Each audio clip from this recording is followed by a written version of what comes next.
자, 이어서 시장이 하락한 가운데 국내 시장은 또 어떻게 될지 알아보겠습니다. 바로자산운용의 윤정식 이사입니다. 이사님, 안녕하십니까? 안녕하세요. 네. 자, 오늘 이사님과 함께 볼 키워드부터 공개하겠습니다. 자, 오늘 연결고리에서는요, 경기 침체 우려 부각에 하락을 했다. 뭐 새로운 건 없습니다. 하지만 이 경제지표, 그리고 또 발언에 따라서 계속해서 등락을 하는 것 같습니다. 자, 우선은 이것과 관련해서 어떻게 시장 보셨습니까? 우선 시장이 조금씩 안정화되고 있는 건 좀 맞는 것 같습니다. 뭐 전일 같은 경우 미국 시장 하락을 했고요. 최근에 뭐 이틀 동안 2,400선 갔다가 다시 좀 하락하면서 좀 조정을 받는 모습은 보여지고 있는데 시장은 조금씩 안정화되는 모습을 찾아가고 있다. 왜 그러냐면 시장이 조정받을 때 제일 먼저 나왔던 게 이제 금리 부담감이었죠. 그래서 금리가 계속적으로 좀 오를 것이다. 언제까지 오를 것이냐, 얼마나 더 오를 것이냐, 이 부분을 제일 먼저 집중을 했었고요. 그 다음에는 금리의 이 상단, 그러니까 국내 같은 경우는 한 3.5% 이번에 올린 만큼, 그리고 미국 같은 경우는 50bp 정도 좀 더 올라가서 5% 혹은 5.25% 정도, 이 정도를 예상을 하는 게 시장은 이제 여기서 크게 벗어나지가 않습니다. 그 다음에 금리에 대해서 두 번째로 나왔던 게 이제는 금리 그러면 언제 인하할 것이냐, 그리고 추가 인상은 좀 멈춘 것 같은데 언제까지 이 금리로 가고, 그럼 과연 금년에 인하가 가능하냐 아니면 내년으로 넘어가냐, 이런 부분들은 좀 봤었거든요. 근데 금리를 볼 때는 꼭 따라 나왔던 게 이제는 뭐 인플레이션이 잡혔느냐 이 얘기가 나왔었고, 그때 이제 물가지수 CPI 나왔었고 고용지표 나왔었거든요. 근데 이제는 열어보니까 물가는 얼추 잡힌 게 거의 확실해 보입니다. 근데 고용지표가 조금 애매한 부분이 있었죠. 근데 이 부분도 상당히 많이 잡혀가는 분위기가 나왔습니다. 그런데 그럼 이 다음 단계로 또 넘어갑니다. 이 다음 단계. 근데 이 고용도 어느 정도 좀 침체가 되어 있는 상황이고, 뭐 인플레이션도 물가도 별로 안 오르는 것 같다. 그러면 금리 이제 별로 안 오르겠죠. 그리고 이게 경기가 좀 안 좋아질 경기가 좀 진정된 것 같다. 그럼 다시 금리 인하에 대한 기대감, 이런 부분들 나오는데, 금리에 대한 부담감은 많이 줄어들었는데 이제는 그 다음 단계, 경기가 근데 또 침체가 되면 주식이 오를 수가 없죠. 주가가. 경기가 침체가 되면 기업들의 실적이 좋지 않기 때문에 경기에 대한 영향을 받는 이런 기업들 좋지 않아지는데, 이제는 이 마지막 단계까지 왔습니다. 이제 기업 본연의 가치에 집중하는, 그 전에는 금리와 이 물가 이 유동성에 집중하는 시장이었다라면은 이제는 이 경기를 걱정하는, 기업들의 실적을 걱정하는 이런 시장으로 되는 모습들, 시장이 이제 정상화가 좀 됐죠. 이런 부분들까지 오는 모습이 있었는데, 우선은 지표를 살펴보면은 예상을 하회한 생산자 물가지수 결과가 발표되면서 시장은 상승을 했습니다. 이 생산자 물가지수 같은 경우는 지난달 발표된 전년 대비 7.4%에서 6.2%로 급락을 했습니다. 보통 이제 생산자 물가지수가 최근에 이런 컨센서스는 6자가 보여지면 이제는 조금 안정되는 모습들, 특히 한 6.5 정도만 돼도 좀 안정되고 있다, 물가가 좀 덜 오르고 있다, 이런 평가들이 많았었는데 이번에 6.2%로 급감하는 모습이 나왔었고요. 그리고 12월 미국 소매 판매가 전월 대비 1.21%로 감소하는 이런 모습들로 나왔고요. 이 운송과 가솔린을 제외한 수치도 0.5% 감소해서 0.7% 감소로 발표가 됐습니다. 이 전체적으로는 이 소비가 위축된 이런 상황이다라는 부분들이 있었고요. 그러면서 이 글로벌 경기 침체 우려감이 부각이 됐습니다. 시장은 이 상승 출발을 했었지만 실물 경제 지표의 이런 부진으로 인해서 경기 침체 우려감이 부각이 되면서 매물 출회가 되면서 하락 전환했는데요. 물론 이 경기 침체 우려감이 부각이 되면서 매물 출회가 됐지만 최근에 미국 증시 그래도 뭐 국내 증시도 비슷했는데 잘 올랐었죠. 이런 부분들에 대한 이 조정을 좀 보여주고 싶었는데 핑계가 딱 들어맞았습니다. 그리고 여기에다가 이 블러드 세인트루이스 연은 총재가 2월 회의에서 50bp 인상을 주장을 하면서 지수의 하락폭이 좀 더 커지는 그런 모습들을 보여줬는데요. 이 세인트루이스 연은 총재인 블러드가 핵심 인플레이션이 시장의 기대만큼 완화되지 않아서 올해 말까지 인플레이션이 높은 수준을 보일 것으로 예상된다. 최근에 이 매파적인 모습이 조금 덜했었는데 좀 강하게 발언을 했죠. 그러면서 50bp 올리게 되면 최고금리가 이번에 50bp 올리게 되면 5.25에서 5.5까지 좀 인상이 된다. 이런 부분들 시장의 컨센서스보다 조금 더 올라갔죠. 이런 모습들이 있었기 때문에 시장은 조금 더 걱정을 하는 모습들은 있었지만 이 베이지북 같은 경우는 최근 경제는 좀 안정적이다. 전체적으로는 좀 공격적인 통화 정책은 좀 완화되는 이런 모습들이 베이지북을 통해서도 나타났었기 때문에 사실은 블러드 연은 총재의 발언이 시장에 부담을 주는 요인으로는 작용을 했지만 결론적으로는 크게 우려할 만한 그런 상황은 좀 아니다라고 보여지고요. 종목별로 살펴보면은 테슬라가 좀 특징적이었습니다.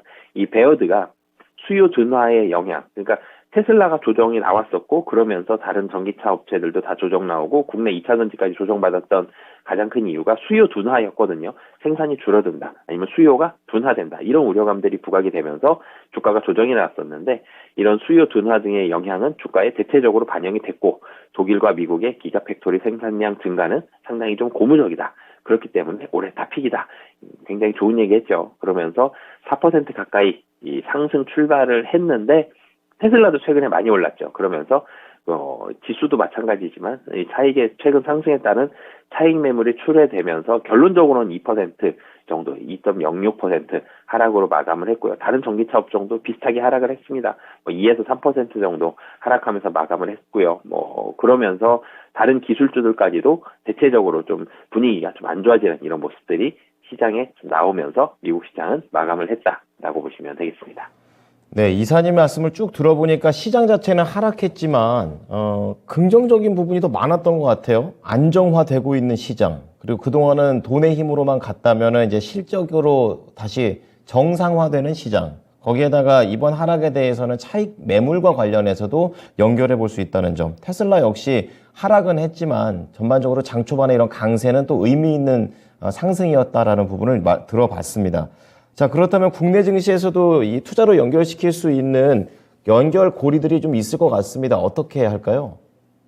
우선 오늘 시장을 예상을 해보자 그러면 사실 하락이죠. 오늘 시장 하락합니다. 한 0.5에서 1% 정도. 미국 시장보다는 좀 덜 하지만 그래도 하락할 것으로 보여지고요. 당연히 테슬라 하락했으니까 국내 증시 2차 전지 업체들도 추심엔 좀 부정적인 영향이 있을 수 있고 미국 시장 하락했고 최근에 외국인 수급도 조금 보수적인 상황이 됐기 때문에 외국인도 수급에는 부정적입니다. 그런데 하락의 종류가 좀 다르다라고 보여집니다. 하락이 좀 추세적으로 뭔가 분위기가 바뀌어서 하락을 한다라는 게 아니라 차익 매물이 많이 나왔다는 부분이 있죠. 차익 실현 매물이 나왔다는 거는 계속적으로 며칠 동안 연속으로 하락하기보다는 좀 단기간에 끝날 가능성이 좀 높아 보이고요. 차익 실현 매물이 나올 때는 상승 한번 한 다음에 차익 실현 매물 나오죠. 상승했고 차익 실현 매물 조금 나오고 다시 상승하고 또 차익 실현 매물 나오고 이런 식으로 많이 진행이 되기 때문에 오늘만 놓고 보면 하락하겠지만 이 차익 실현 매물 그리고 이 시장의 조정이 길게 다시 유지돼서 다시 2200포인트를 걱정하고 이렇게까지는 갈 가능성은 좀 낮아 보인다라고 생각이 들고요. 미국 시장에서 전기차 하락을 했는데 그리고 이 은행주들도 하락을 했습니다. 최근에 국내 은행주들 대체적으로 좋은 모습들 보여줬는데 이 은행주도 미국 시장에서는 좀 하락하는 모습 나왔었기 때문에 국내에서도 차익 실현 매물 좀 나오고 싶죠 상황이. 그렇기 때문에 전기차와 은행주들은 차익 매물이 좀 나올 가능성이 있어 보이고요.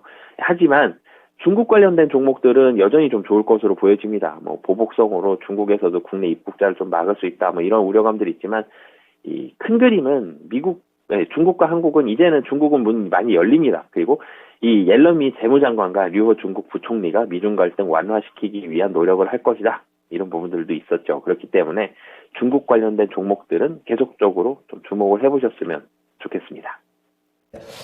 자, 힌트를 좀 주신 것 같습니다. 자, 그렇다면은 오늘의 종목, 오늘 한 종목 딱 준비해 주셨는데요. 알아보겠습니다. 자, 오늘 연결고리에서 볼 수 있는 종목은 바로 호텔 신라입니다. 면세점입니다. 어제 제주도 공항에 국내선에 잠깐 있었을 수 있었는데 면세점에 사람 바글바글 하더라고요. 우선 호텔 신라 연결시키는 이유 좀 들어보겠습니다. 네, 이제는 사실 중국도 말씀을 드렸고요. 지금 이 비행기 타는 데는 그야말로 국내선이든 국제선이든 사람이 정말 많습니다. 그리고 면세점 말씀 주셨는데 면세점에 이제 이 사람도 굉장히 많아졌죠. 이 너무나도 어려운 시기 사실은 LCC와 면세점이 제일 힘들었거든요. 이 코로나 때. 근데 이 면세점과 LCC가 폭발적으로 증가하는 그런 시기가 되었고요. LCC는 많이 말씀드렸기 때문에 이 호텔 신라 이 면세점도 같이 좀 말씀을 드리겠는데 우선은 면세점 그러면 우리나라 사람도 중요하지만 중국 사람이 제일 중요합니다. 중국인들 춘절 기점으로 인해서 중국 여행 수요 폭증이 예상이 됩니다. 지금도 사실 많은데 춘절까지는 이 중국인들의 이 여행객에 대한 폭증, 그러니까 우선 뭐 지금 리오프닝 기대감은 계속적으로 반영이 되고 있습니다. 리오프닝 기대감 그리고 춘절 때까지 중국 여행객 폭증. 상반기에는 그렇기 때문에 한 3월까지는 이런 모멘텀으로 한마디로 주가가 계속적으로 좀 움직이는 모습. 사실 모멘텀으로 움직일 때가 주가가 좀 더 탄력적이고요.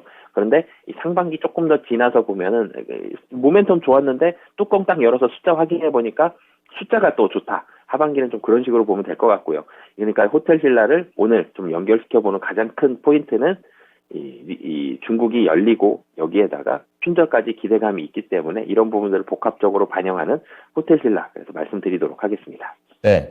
자, 호텔신라 결국에는 중국인이 포인트다 이렇게 좀 얘기를 해주셨네요. 그럼 좀 더 자세하게 어떠한 부분을 봐야 되는지도 알려주십시오. 네, 우선은 여행객이 굉장히 많아지고 있습니다. 해외 폭증하고 있고요. 그리고 국내도 당연히 많은데, 국내는 이미 많았었죠. 코로나 때도 많았었는데 해외여행객의 폭증, 그리고 중국에서 들어오는 여행객의 수는 정말 폭발적으로 많이 증가할 것으로 보여집니다. 지금 일본이 약간 멈칫하고 있는데 중국은 이제는 막을 수 없을 정도로 상당히 좀 많아질 것으로 보여지고요. 그리고 호텔신라 면세점은 면세점이 좋아진다라는 거는 누구도 부정할 수 없는 그런 현실이 되었기 때문에 모멘텀 상당히 좀 좋다라는 부분. 그리고 호텔신라에서 호텔과 레저 부문은 사실은 이제는 비수기입니다. 지금 겨울에. 비수기지만 객단가가 상당히 좀 많이 올라갔죠. 지금 여행을 가게 되면, 국내 여행을 가게 되면 호텔 그리고 펜션이라든지 리조트라든지 객단가가 굉장히 많이 올라가 있는 걸 확인할 수가 있습니다. 객단가가 올라갔다라면 수요가 조금 줄더라도 실적은 상당히 좀 선방할 것으로 보여지고요. 면세점 좋은데 호텔과 레저도 선방할 가능성이 있다. 그러면 실적 좋겠죠. 실적보다도 우선 상반기는 좀 전에도 말씀드렸지만 중국 리오프닝이 된다는 이 모멘텀, 중국이 열리면 따라오는 섹터도 쫙 있죠. 중국이 열렸다 그러면은 LCC 있고요, 면세점 있고요, 화장품 있고요, 엔터도 있고요.